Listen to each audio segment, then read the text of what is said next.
background you can notice some of the many windmills or wind turbines that encircle Copenhagen to the east.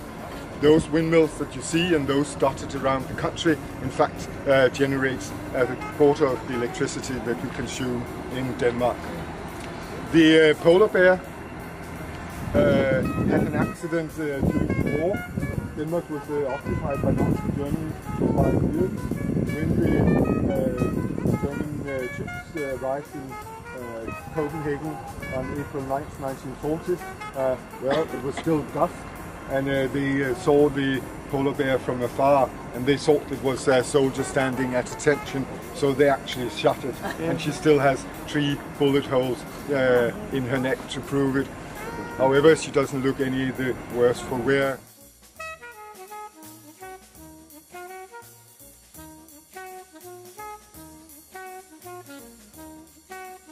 Be more than 40 miles from the sea. And this close proximity to water means, of course, that sailing is the national pastime. And at one point or another, most Danes have learned how to maneuver boats. Scattered around the country are countless little marinas like the one here on our left. This, however, is the oldest marina in the Copenhagen vicinity. It's also the most exclusive. Reportedly, there's about 15 years waiting list to get a stage for your boat to be moored here. Right in front of us, on top of the marina, is a monument of an angel. She commemorates sailors lost at sea during the First World War. Denmark did not participate, but we still lost about 2,000 seamen and sailors, and that is what the monument is commemorating.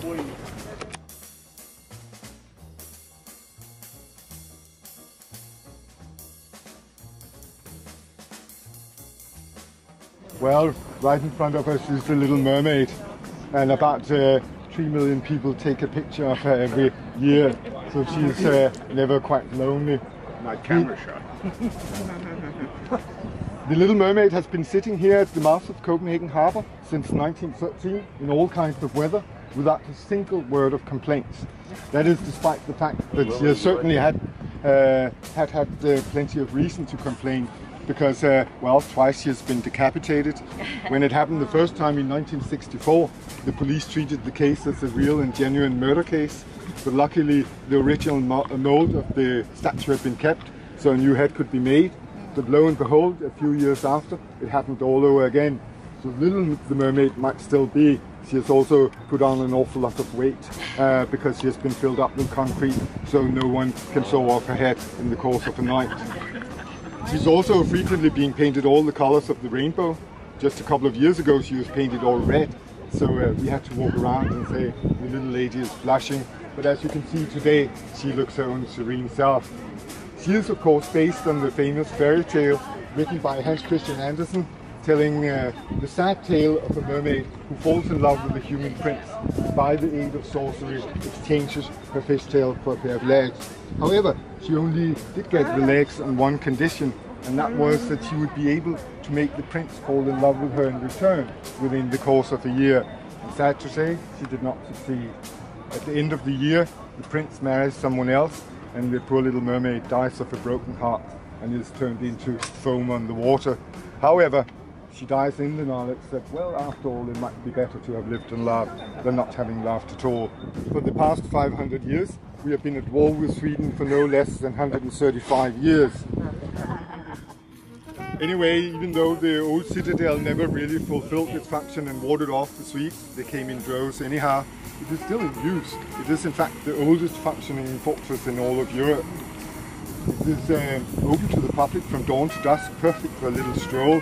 So if you have time on your hand this afternoon, please go and see it.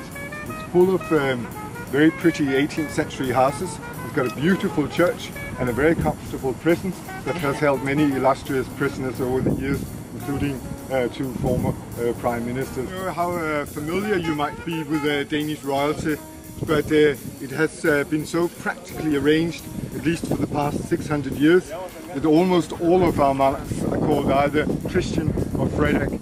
Then they get a number so we can keep track of them. and until now we have had 10 Christians and 9 Frederiks. However, at the moment we have neither. That is because we do not have a king, we have a queen. Her name is Margaret II. The first Queen Margaret ruled Denmark and indeed all of Scandinavia way back in the 13th century. Anyway, the gentleman that stands here at my back is our last king, King Frederik IX, who ruled from 1947 until 1972. He is the father of our present queen. He too was a somewhat unconventional gentleman. He was a sailor, a seaman, and during the 60s by posing in his swimming trunks on a double spread on Life magazine, showing off his numerous tattoos, not thought to be proper royal behavior at the time.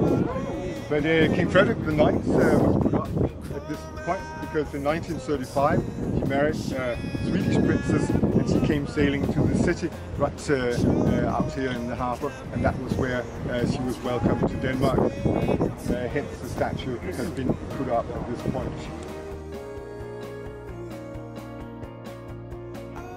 The story of Mikkel, the lady standing on top of the fountain, is taken out of Norse mythology, and the story goes that she had struck up a deal with the Swedish consul that she would get as much land out of Sweden as she could plough in a night.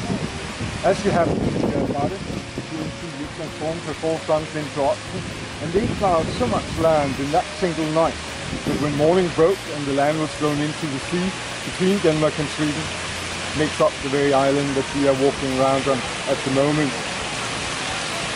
You may be a little bit skeptical about that story. So try and look in an atlas and look at a map of Sweden, and you will find a big round lake that has the approximate same shape as this island, and that should kind of corroborate my story. The fountain was a gift to the city from the brewer Jacobsen, of course, this time at the occasion of his brewery's 50th anniversary. That was in 1913. If you look right in front of us and next to the fountain, you see a church.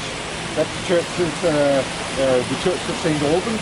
The church is Anglican and services take place in English.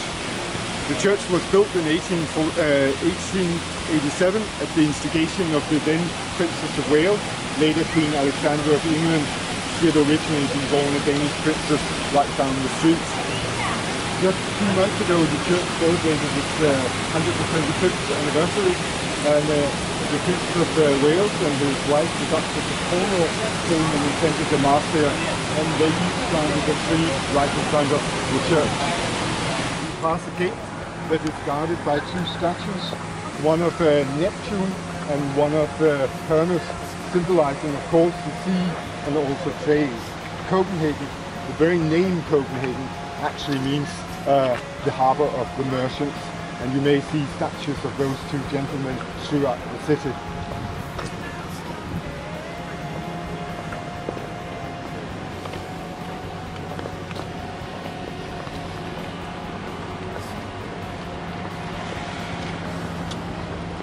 Here is the old custom part.